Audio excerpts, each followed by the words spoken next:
Kamu pernah bertemu seseorang yang tidak pernah merasa bersalah, bisa melihat ketika mereka salah. Setiap kritik mental, setiap masukan diabaikan, setiap percakapan selalu berakhir dengan kesimpulan yang sama, bahwa kesalahan ada di pihak lain. Mereka tampak percaya diri, bahkan terlalu percaya diri. Tapi ada sesuatu yang aneh. Di balik kepercayaan diri itu, ada kekosongan yang sulit dijelaskan. Seperti seseorang yang bisa melihat keluar dengan sangat jelas, namun tidak pernah bisa melihat ke dalam. Kamu mungkin menyebutnya narsistik, atau egois, atau tidak punya empati. Tapi neuroscience punya penjelasan yang jauh lebih dalam dan jauh lebih mengejutkan. Ada sebuah struktur kecil di dalam otakmu yang menentukan Lebih kecil dan kurang aktif. Ini bukan tuduhan moral. Ini bukan label psikologis yang disederhanakan. Ini adalah fakta biologis yang terlihat di dalam pemindaian otak. Dan implikasinya jauh melampaui sekedar pertanyaan tentang narsisisme. Tentukan kualitas hidupmu. Kita akan memahami apa yang sebenarnya dimaksud dengan mengenal diri sendiri dari sudut pandang neurologis. Sebelum kita masuk ke insulanya, kita perlu meluruskan satu kesalahpahaman besar. Ketika orang berkata, kenali dirimu sendiri, mereka biasanya maksudkan sesuatu yang filosofis, sesuatu yang abstrak. Semacam perjalanan batin yang panjang, penuh refleksi, mungkin melibatkan meditasi di pegunungan atau jurnal harian yang tebal. Mengabaikan sesuatu yang sebenarnya penting. Rasa tidak nyaman di perut saat kamu sedang melakukan sesuatu yang bertentangan dengan nilai-nilaimu. Kehangatan yang menyebar di dada saat kamu benar-benar terhubung dengan seseorang. Insula, atau lebih lengkapnya, insular cortex, adalah sepotong korteks cerebral yang tersembunyi di dalam lipatan lateral otak.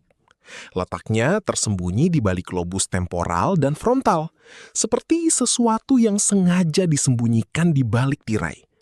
Untuk menemukannya, kamu harus membuka lipatan otak. Ia tidak terlihat dari permukaan. Suhu, sentuhan, keseimbangan, kondisi internal tubuh secara keseluruhan, semua melewati insula sebelum menjadi pengalaman sadar. Para neuroscientist menyebut fungsi ini interoception, kemampuan untuk merasakan kondisi internal tubuh sendiri. Namun insula tidak berhenti di sana. Ia juga terhubung erat dengan sistem limbik, pusat emosi, dengan korteks prefrontal, pusat pengambilan keputusan, dengan amigdala, pusat respons ancaman, dengan anterior cingulate cortex, pusat deteksi konflik dan regulasi diri. Dengan kata lain, insula bukan hanya penerima sinyal tubuh.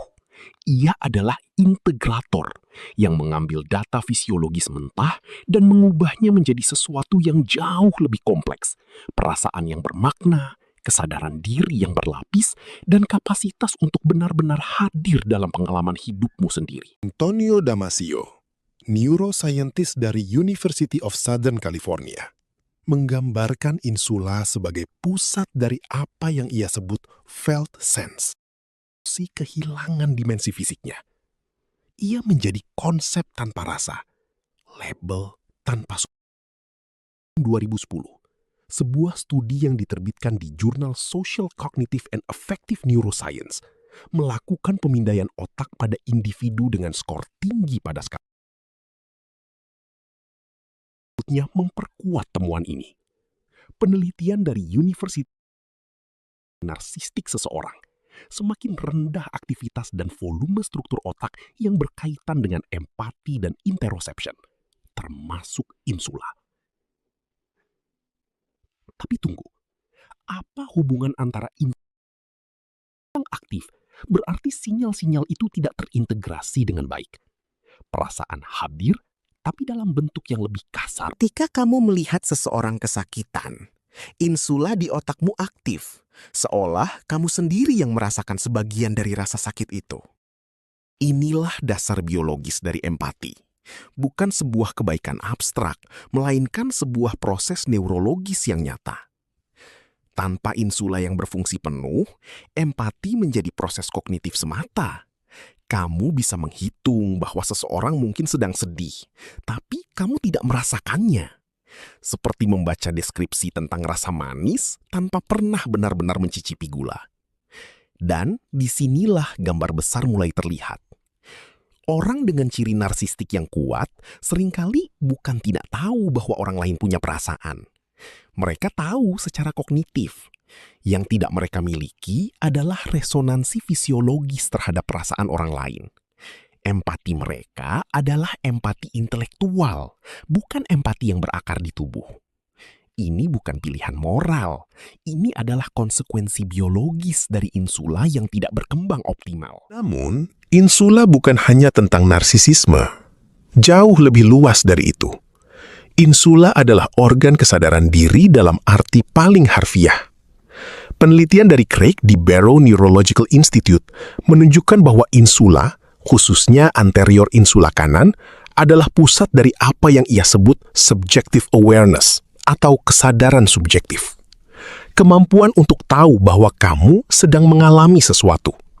Bukan hanya bahwa sesuatu sedang terjadi, tapi bahwa ada aku yang hadir dan merasakan pengalaman itu. Tanpa insula, pengalaman sadar kehilangan kualitas subjektifnya. Dunia bisa diproses, tapi tidak dirasakan. Implikasi dari pemahaman ini sangat luas. Pertama, alexitimia. Kondisi di mana seseorang kesulitan mengidentifikasi dan mendeskripsikan perasaan mereka sendiri. Sangat berkaitan dengan aktivitas insula yang rendah. Orang dengan alexitimia bukan tidak punya perasaan. Mereka punya. Tapi sinyal dari tubuh tidak berhasil diintegrasikan menjadi pengalaman emosional yang bisa dikenali dan diberi nama. Mereka tahu sesuatu sedang terjadi di dalam diri mereka, tapi tidak tahu apa. Banyak orang hidup dalam kondisi ini tanpa pernah menyadarinya. Mereka merasa mati rasa secara emosional. Mereka kesulitan menjawab pertanyaan sederhana seperti, "Kamu merasa apa sekarang?" Bukan karena mereka tidak mau menjawab, tapi karena jawabannya secara harfiah tidak tersedia di kesadaran mereka. Kedua, pengambilan keputusan sangat bergantung pada insula.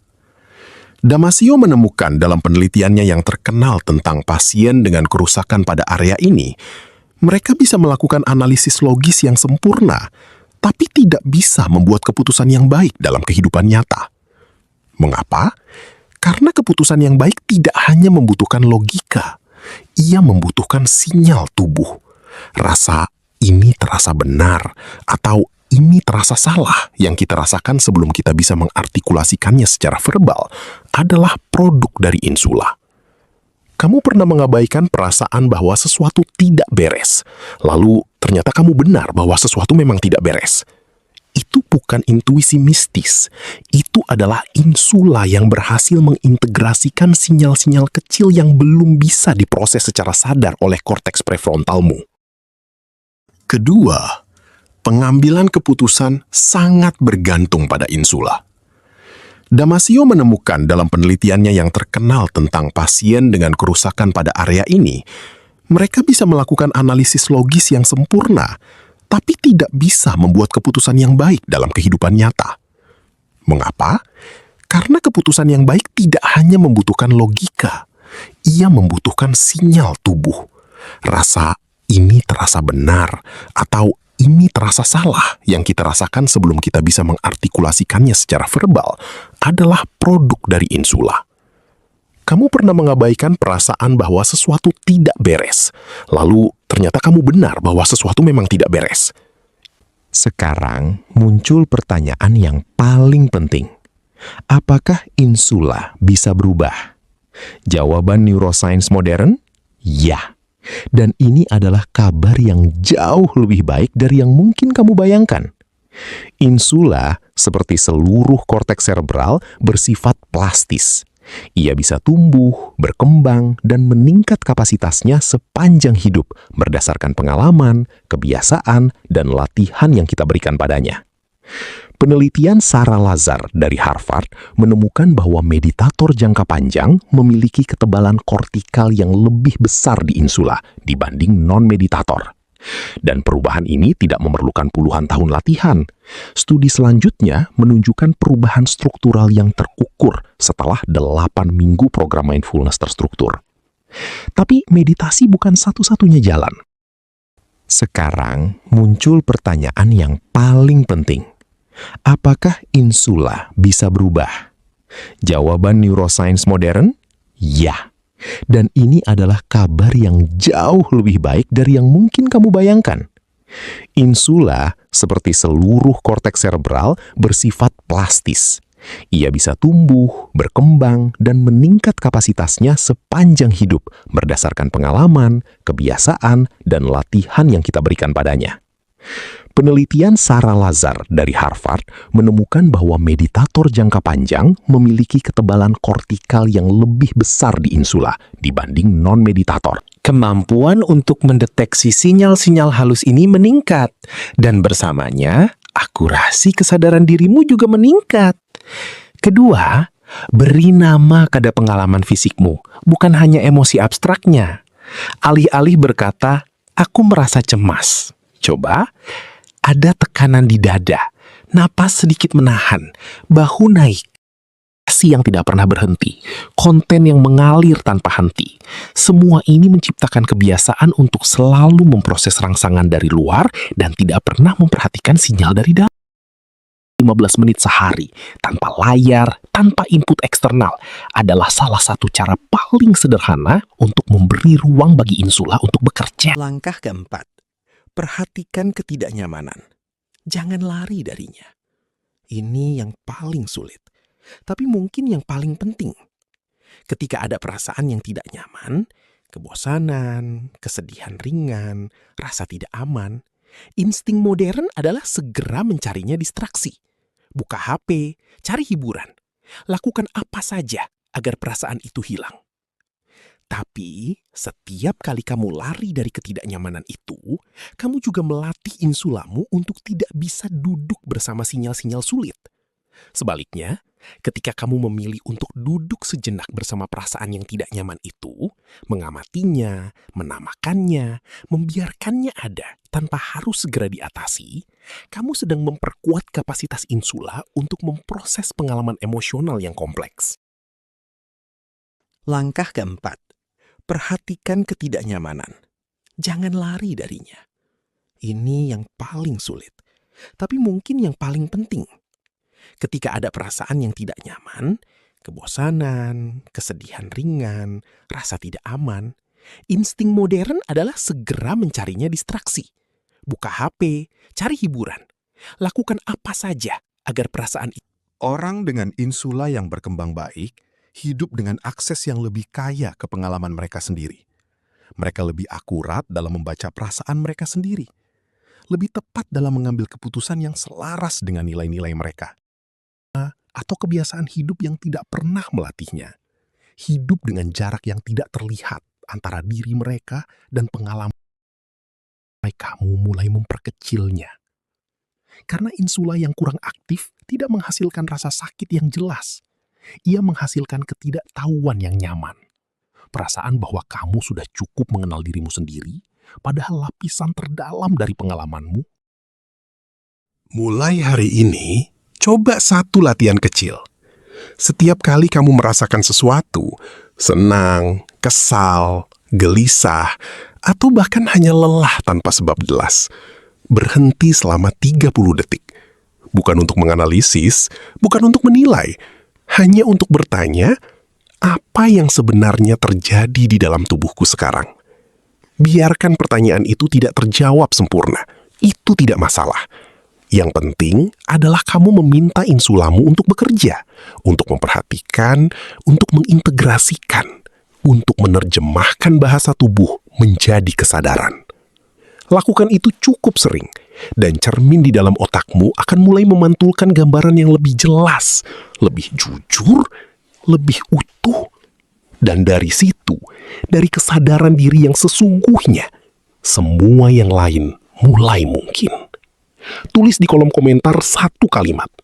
Aku mulai mendengarkan cermin di dalam diriku. Bukan sebagai janji, sebagai niat yang kamu rekam untuk dirimu sendiri. Subscribe dan bagikan kepada mereka yang mungkin selama ini hidup sangat jauh dari diri mereka sendiri tanpa pernah menyadarinya. Karena kesadaran adalah hadiah yang tidak bisa dibeli, tapi bisa dilapi Sampai jumpa di pembahasan berikutnya. Ada ibu keren saya sisipkan linknya karena sudah menonton sampai selesai. Dan karena di setiap kode NLP selalu ada ilmu yang menakjubkan, menunggu untuk disadari.